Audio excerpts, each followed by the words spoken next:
سەرەتای دەستپێکردن یا هەڵگرستان یا پەلاماری شەڕی تیرۆریستی داعش هێزەکانی ئەمریکا و هاوپەیمانان هاوشانی هێزی پێشمەرگەی کوردستان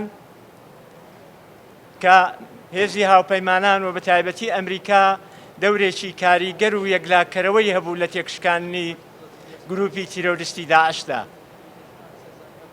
بۆیە ئێمە ئەو هاوکاری و پشتیوانیی هێزەکانی هاوپەیمانان و لە سەرویانەوە ئەمریکا هەمیشە بەرز دەنرخێنین و چاومان لەوەیە کە ئەم هاوکاری و یارمەتیانە هەمیشە بەردەوام بێ بۆ هێزی پێشمەرگەی کوردستان، چونکە هەمومان نەزانین گروپی تیرۆریستی داعش ئێستا تێک نەشکاوە. ئێستا بە هێزی بچووک و گەورەوە لە زۆر ناوچە بە تایبەتی لە ئەو ناوچانەی دیالە و کەرکووک و دەور و پشتی و هەتا ئەچێتەوە بۆ دەشتی نینەوە ئەوانە ئەمانە لە خۆڕێخستنەوەیان لەوەیان کە چەکینۆیان دەستکەوتووە شەڕی پارتیزانی لەگەڵ هێزی پێشمەرگە و هێزەکانی سوپای عێراقاکەن.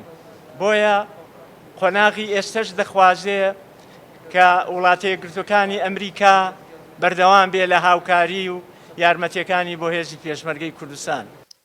The equipment in these warehouses is just part of more than 100. ئەم کەلوپەلانە ئەمەشیانەی کە لێرە پێشنەشران کردووە تەنها بەشێکە لە زیاتر لە 100 ئۆتۆمۆبیل و وەجیهاز و کەلوپەلی چاکردنەوە کە ویلایەتەکانی ئەمریکا بە بەهای نزیکەی 250 میلیۆن دلار پێشکەشی وەزارەتی پێشمەرگەی حکوومەتی هەرێمی کوردستان کۆمەکەی کە پێشکەش دەکەین ئاماژەیەکی بەرجەستەکراو و دوورمەودای پابەندی بەردەوامی ئێمەیە بۆ خەڵکی عێراق و هەرێمی کوردستانی عێراق. ئەنبەشانی کەلوپەل ئەو شتانەی کە پێشکەشمان کردووە هەروە ڕاهێنان و مەشقەکانیش گرنگن کە هاوشانی کەلوپەلەکان پێشکەشیان دەکەین.